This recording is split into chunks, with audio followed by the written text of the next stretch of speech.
My childhood friend lied to me that he was being bullied at school to get away from me. I once swore that I would transfer schools with my childhood friend, but the day before we were to finalize the transfer, he backed out. His friend teased him. Man, you faked being a punching bag just to get rid of Alice Wiley? That's cold. You two have been thick as thieves since forever. Are you really cool with her going to a new school alone? Shane Page brushed it off.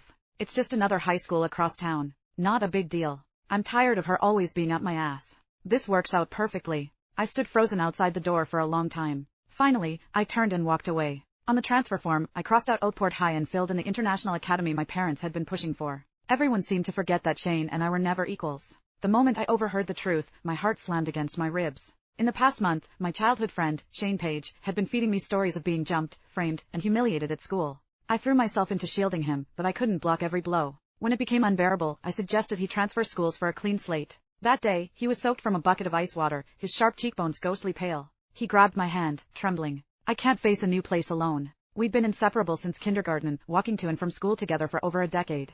Deep down, I'd been nursing a quiet crush on him. So, in a rush of loyalty, I promised, don't worry, Shane. I'll go wherever you go. But standing outside that private room, I realized it was all a cruel ruse to push me out of his life. Does he hate me that much? Inside, his friend kept talking, Alice is crazy about you. What if she falls for someone else out there? Her? Shane scoffed, as if the idea was absurd. She is so loyal she'd take a beating for me and not even flinch. You think she'd ever stop loving me? His friend muttered, I don't know, but she doesn't seem like someone you mess with.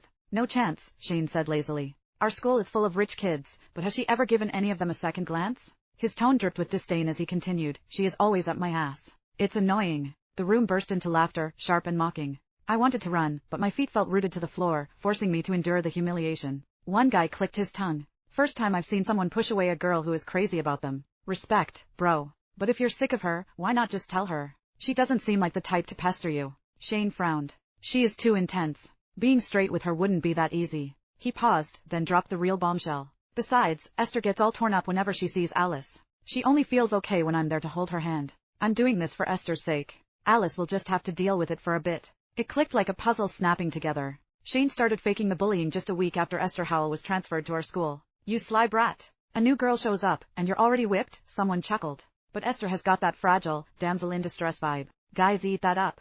Unlike her, Alice is sharp and always has that icy glare that keeps everyone at arm's length. No matter how gorgeous she is, that's a tough sell. The others piled on, tearing me apart like sharks on a feeding frenzy. Shane didn't stop them or defend me. He even nodded along, agreeing with their jabs. My heart sank into a dark, throbbing abyss. For a fleeting moment, I wanted to knock down that door and demand answers. Why did he lie? Did he feel even a flicker of guilt watching me get hurt for him? Did our years of friendship mean nothing? But my mom's words echoed in my mind.